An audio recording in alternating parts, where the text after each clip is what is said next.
पुढचं आंदोलन जर तीव्र करायचं तर तेही करू, पण आज पहिलं जे त्यांचं खोटारडेपण आहे तो दिसलाय. आम्ही आंदोलन तर केलेलं आहे, विरोध करत आहोत, आता उतरायचं असेल तर आम्ही सगळे उतरूच, पण हे एका बाजूला चाललेलं आहे. दुसऱ्या बाजूला इथेनॉलचा पण प्रश्न आहे, तो पण घेतलेला आहे.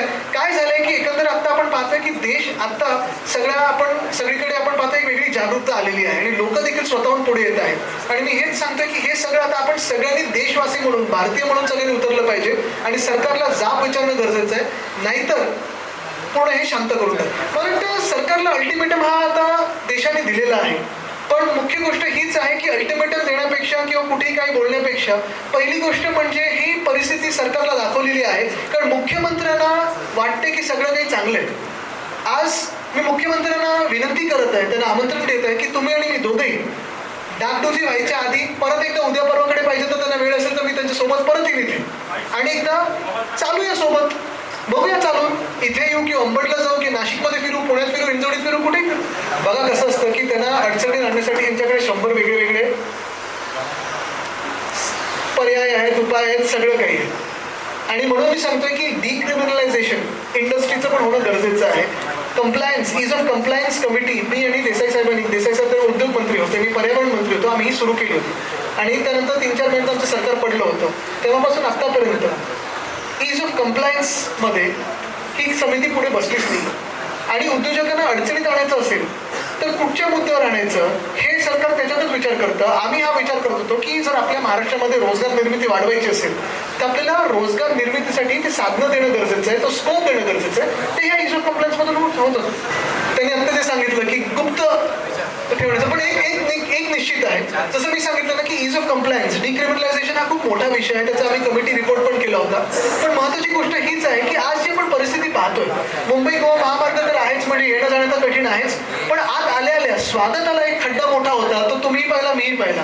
आणि अशी जर परिस्थिती असेल तर हे जेव्हा तुम्ही बाकीचं तर सोडा, हे उद्योजक जेव्हा दुसऱ्यांकडे जातात, गुंतवणूकदारांकडे जातात की माझ्या इंडस्ट्रीमध्ये गुंतवणूक करा, कोण येऊन इथे गुंतवणूक करणार आहे, कोण येऊन इन्व्हेस्टमेंट करणार आहे आणि कोण ह्यांना वाढवण्यासाठी वेळ देणार. मी चाकडला गेलो, त्याच्यानंतर उद्योग मंत्र्यांना जाऊन 5-6 तास बसायला लागलं, DCM पळायला लागलं, तिथे थोडी हलचल सुरू झालेली आहे. हिंजवडीमध्ये आम्ही 6 तारखेला तिकडच्या स्थानिक लोकांनी मोर्चा पकडलेला आहे आणि इथे देखील माझी हीच अपेक्षा आहे की इकडच्या स्थानिक जनतेने, इथे जे कामगार आहेत, तिकडचे जे उद्योजक आहेत, त्यांनी देखील पुढे येऊन असंच एक जाग या सरकारला आणावी आणि मी त्यांच्या सोबत राहीन. मी तेव्हाही सांगितलं होतं, मी सगळीकडे सांगतोय, मी कोणाचं नेतृत्व करायला फिरत नाहीये, जनतेसोबत खंबीरपणे उभा राहायला फिरतोय आणि जनतेला त्रास नाही होणार याच्यासाठी आम्ही. आज एक साखरेचं तर गगनाला भेटलेलं आहेच आणि दुसरं म्हणजे इथेनॉलचे शेअर देखील तेवढेच वाढलेले आहेत. त्याचा ताळमेळ काय लागतोय हे आपण बघावं. आमच्या पक्षातून नसले तर आनंदच आहे आणि असणारच. पण ऐका, मुख्य गोष्ट हीच आहे, देसाई साहेब आणि भास्करजी यांचं जुनी मैत्री आहे आणि आत्ता पण आम्ही पाहतो भास्कर जाधवजी खूप मोठ्या एका वेगळ्या यांनी लढत असतात. आत्ता आम्ही कोणी कुठचं पद पाहिजे, मुख्यमंत्री पद पाहिजे, विरोधी पक्षनेता पद पाहिजे किंवा हे ते ह्याच्या मागे पळतच नाही. आमचा जो सगळा आटापिटा चाललाय, आमचा जो सगळी लढाई चाललेली आहे तो महाराष्ट्राच्या जनतेला न्याय मिळवण्यासाठी चाललेली आहे. जिथे जिथे अन्याय होतो तिथे जाऊन आम्ही धावत पळत जातो आणि त्याच्यावर लढत असतो. आत्ता पण तुम्ही पाहिलं असेल, जेव्हा हाऊसमध्ये पण भास्करजी आणि मी आम्ही दोघंच दिसत असतो, आम्ही लढत असतात. ते उठले की मी उठलो की ते उठतात, मग आमच्या मागचे सगळे 18-20 लोक उठतात, काँग्रेस NCP सोबत येतं. आम्ही कशासाठी लढतोय? आणि बाकीची पदं सोडा, भास्करजींना विरोधी पक्ष नेता पद द्यायला हे सरकार घाबरतं. आम्ही त्यांना चॅलेंज केलं तर एक दिवसासाठी बनून जातो. तर मुख्य गोष्ट हीच आहे की आता आम्ही सगळे महाराष्ट्रासाठी लढत आहोत, कुठच्याही स्वार्थातून लढत नाहीये आणि आम्ही पदासाठी नाही तर महाराष्ट्राला अपमानास्पद जी वागणूक या दिल्ली दरबारी भाजपच्या शासनात मिळत आहे त्याच्या विरोधात लढत आहोत. धन्यवाद. प्रेस कॉन्फरन्स झाली, पत्रकार परिषद झाली, स्पष्टीकरण त्यांनी दिलेलं आहे. कसं ते म्हणतात की लीजवर मी घेतले आणि मी भाडं देतो. घेतलाय, त्याचं भाडं आम्ही देणार आहेत. तुम्हाला चुकीची माहिती कोणीतरी दिली भाडं 21 लाख पर इयर हे त्या मोठ्या स्पोर्ट्स कॉम्प्लेक्सचं भाडं असू शकत नाही. दुसरी गोष्ट म्हणजे भाड्याचे कुठचे प्लॉट्स असू शकतात, जे म्हाडाचे प्लॉट्स आहेत, जे तुम्हाला तिथे दुसरं काही चालत नाही आत्तापर्यंत, आणि मग तुम्ही एखाद्या प्लॉट कुठच्या संस्थेला दिलात, भाड्यावर दिलात, ते चालू शकतं. पण जुहूमध्ये लोकमान्य टिळक जे मैदान आहे ते तुम्ही भाड्यावर देताय, जनतेचं मैदान भाड्यावर देताय. दुसरं म्हणजे छत्रपती शिवाजी महाराज स्पोर्ट्स कॉम्प्लेक्स परवाच तुम्ही माझ्यासोबत आलात, किती मोठं मैदान आहे ते. मुंबई महानगरपालिकेने त्यावेळी जवळपास कितीतरी 500-550 कोटीचं ती व्हॅल्यू असताना ते आपण बनवलं मैदान. ते जनतेसाठी खुलं आहे, मोठं मैदान आहे, सायकलिंग ट्रॅक, वॉकिंग ट्रॅक, मोठं मैदान. हे तुम्ही एका संस्थेला देता. आणि परत मी तुम्हाला सांगतो, संस्था किंवा त्या व्यक्तीशी माझं भांडण नाही आहे. संस्था या जागा मागत राहतात, ते त्यांचं काम असतं. जिथे त्यांना जागा मिळते तिथे चांगलं काहीतरी उभारू शकतात. पण जी जनतेची मैदानं आहेत, जी जनतेची भूखंड आहेत, जी जनतेच्या जागा आहेत, किंवा मग शाळा असतील किंवा आरोग्य केंद्र असतील, प्रायव्हेटायझेशनला आमचा विरोध आहे. आणि खास करून मोकळी मैदानं तुम्ही तुमच्या आमदारांच्या घशात टाकू शकत नाही, त्याला आम्ही विरोध करणार.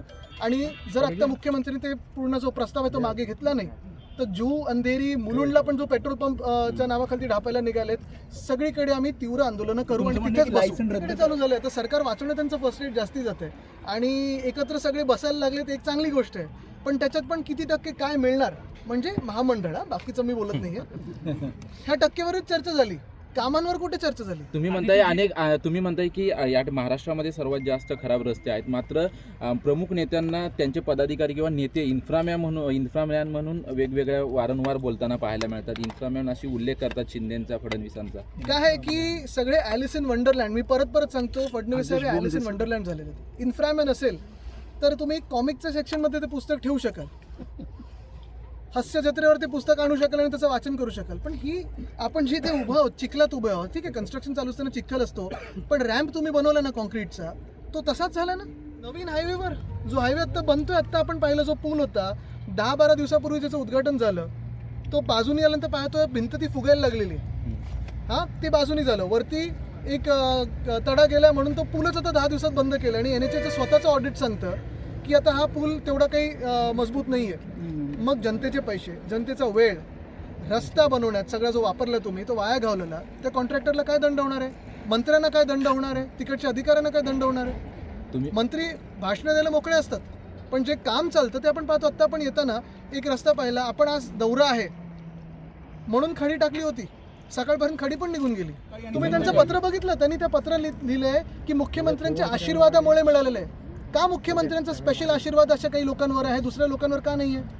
परवाकडे आपण पाहत होतो आदिवासी विद्यार्थी तिथे आंदोलनं बसलेले. राहुल गांधींचं पत्र लागलं आणि आमच्या सगळ्यांचा आवाज लागला त्यांना न्याय मिळवून देण्यासाठी. मुख्यमंत्र्यांचा का आशीर्वाद त्यांच्यासोबत नाही आहे? हीच परिस्थिती महाराष्ट्रात पाहतो ना आपण. मुख्यमंत्र्यांचा आशीर्वाद मुंबई गोवा महामार्गाला का नाही आहे? हैदराबादमधून आलेल्या महिला आहेत, ख्रिश्चन धर्मावर येण्यासाठी तिथल्या लोकांना. मला वाटतं आता कायदा तर पारित झालेला आहे, त्याच्या हिशोबाने पूर्ण जी काही पुढची कारवाई होईल ती होईल. पण पक्षांतर बंदीचं काय, त्याच्यावर पण आम्ही निर्णय अपेक्षित करतोय. पक्षांतर बंदीचा कायदा कधी तुम्ही त्याची अंमलबजावणी करणार? सर, आदिवासी वसतिगृहात वयाची अट ते तर रद्द केलेली आहे. पण देशाचा आवाज जेव्हा वाढला, जेव्हा छात्रों की गूंजमध्ये एका विद्यार्थिनीने बोलून दाखवलं, तेव्हा मुख्यमंत्र्यांना आठवलं. आता सध्या दिसतात मुख्यमंत्र्यांना त्यांचे आमदार दिसतात. स्पेशल केस म्हणून औस्यामध्ये एक साखर कारखान्याला 18 कोटी जनतेचे, स्पेशल केस म्हणून किंवा स्पेशल ब्लेसिंग म्हणून भाजपच्या दुसऱ्या आमदाराला 3 भूखंड मुंबईतले, मग ते 1 रुपयाला असो, 21 रुपयाला असो, 21 लाखाला असो.